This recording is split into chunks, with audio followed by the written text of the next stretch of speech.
Syndicate, syndicate, syndicate.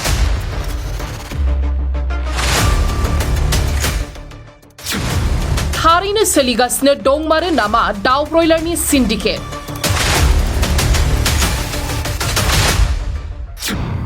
खुंथायनिसो लोरबांथि ना आयेननिसो फारागथि। दासान्दि आसामाव बयलार गारिया बन्द जानानै दं।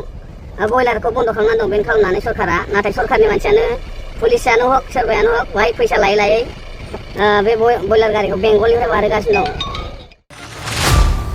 सानफ्रोमबो हरनि समाव 37 नं माहारियारि राजा लामाजों गुबुन रायजोनिफ्राय लाबोगासिनो दं 100निबो बांसिन दाउ ब्रयलारनि आबुं गारि।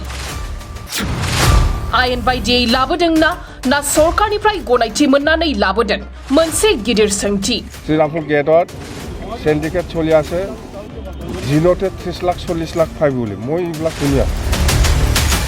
बे भिडिअआ क'क्राझार जिल्लानि पाटगाव ओनसोलाव 37 नं माहारियारि राजा लामायाव सेबखांनो मोननाय गोथां भिडिअनि नुथाय।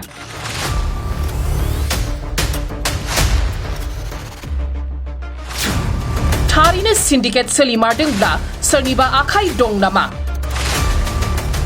जाय समाव गिबि मन्त्रि डक्टर हिमन्त बिश्व शर्मा दैदेननाय रायजो सरकारा आसामाव गुबुन रायजोनिफ्राय दाउ ब्रयलार लाबोनायखौ बन्द खालामनो गोख्रों बिथोन होदों, बे समावनो हरनि खाबु लानानै सोनाब बंग रायजोनिफ्राय सानफ्रोमबो लाबोगासिनो दं दाउ ब्रयलारजों आबुं 100निबो बांसिन बलेर' पिकआप गारि। सोनाब बंग रायजोनिफ्राय दाउ लाबोनायखौ नुवालासे थायाखै रायजो राजाफोरा,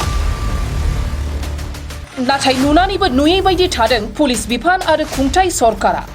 आयेन बेरेखायै सोलिगासिनो थानाय बे दाउ ब्रयलारनि सिन्डिकेटखौ होबथानो थाखाय खुंथाया मा राहा लायो बेखौ समासो फोरमायसिगोन।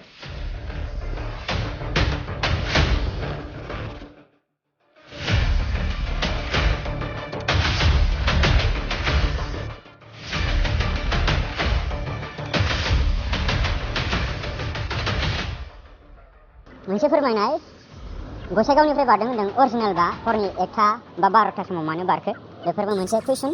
जोङो आसाम पुलिस प्रखाखनखौ बुङो AS26AC0525 बे नाम्बारजों गारि बुंजासे ब्रयलार लाबोदों। बाट बे आसामनिब्ला बे जुदि BTCनिब्ला BTCआवनो बेखौ जुदि डेलिभार खालामनांगौब्ला हरनि 12 बाजि बा 1 बाजियाव बेखौ रावबो डेलिभारि खालामा।